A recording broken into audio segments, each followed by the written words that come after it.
Hello again. In the last video we were looking at vector fields that only have an x component, basically meaning all of the vectors point just purely to the left or to the right with nothing up and down going on. And we landed at the idea that the divergence of v, when you take the divergence of this vector valued function, it should definitely have something to do with the partial derivative of p, that x component of the output, with respect to x.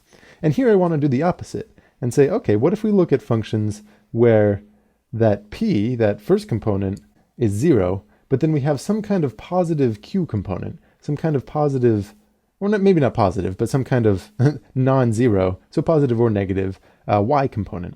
And what this would mean, instead of thinking about vectors just left and right, now we're looking at vectors that are purely up or down, kind of up or down. So kind of doing the same thing we did last time, if we start thinking about cases where the divergence of our function at a given point should be positive.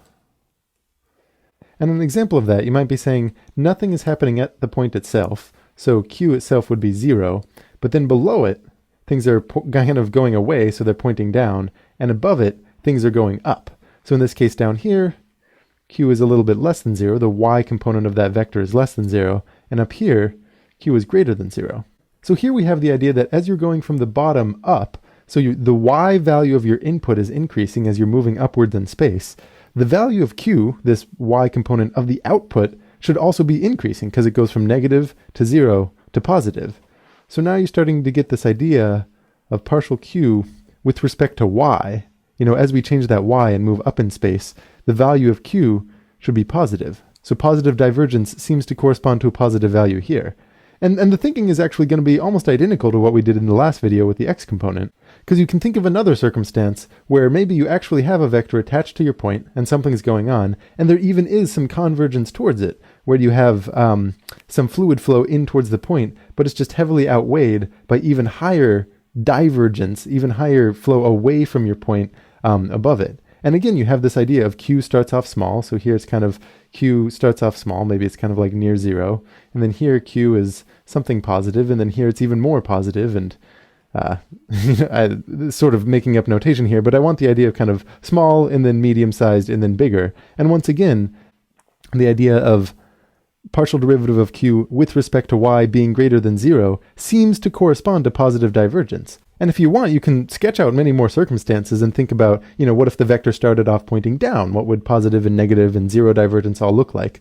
But the upshot of it all, pretty much for the same reasons I went through in the last video, is this partial derivative with respect to y corresponds to the divergence. And when we combine this with our conclusions about the x component, that actually is all you need to know for the divergence. So just to write it all out, if we have a vector valued function of x and y, and it's got both of its components, we've got p as the x component of the output, that first component of the output, and q, and we're looking at both of these at once.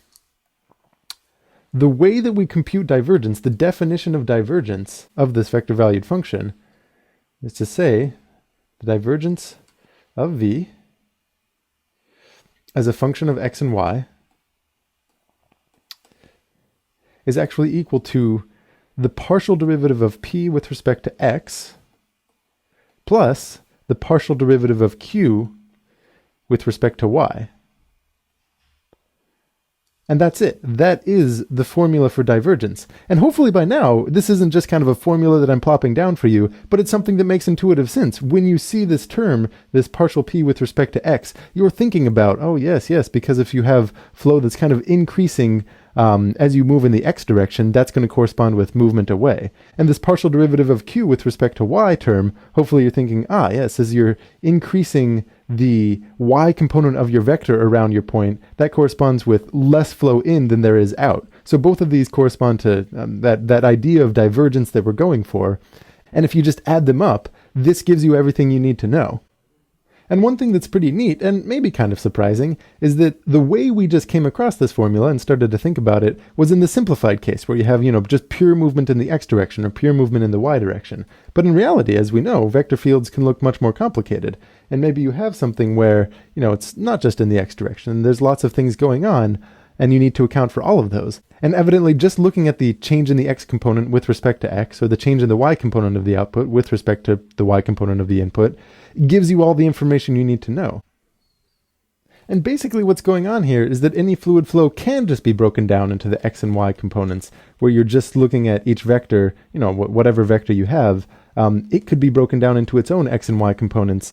And if you want to think kind of concretely about the fluid flow idea, maybe you'd say that for your point, if you're looking at a point in space, you picture a very small box around it. And the reason you only need to think about x components and y components is that you're only really looking at, what's going on the left and right side, and then you can kind of calculate what the divergence according to fluid flowing in through those sides is. And then you just look at kind of fluid flowing through the top or the bottom. And if you kind of shrink this box down, all you really care about is those two different directions. And anything else, anything that's kind of a diagonal into it, is really just broken down into what's the y component there, what's the how is it contributing to movement up through that bottom part of the box, and then what's the x component, how's it contributing to movement through that side part of the box. But anyway, the upshot here is just that the formula for divergence only involves these two components.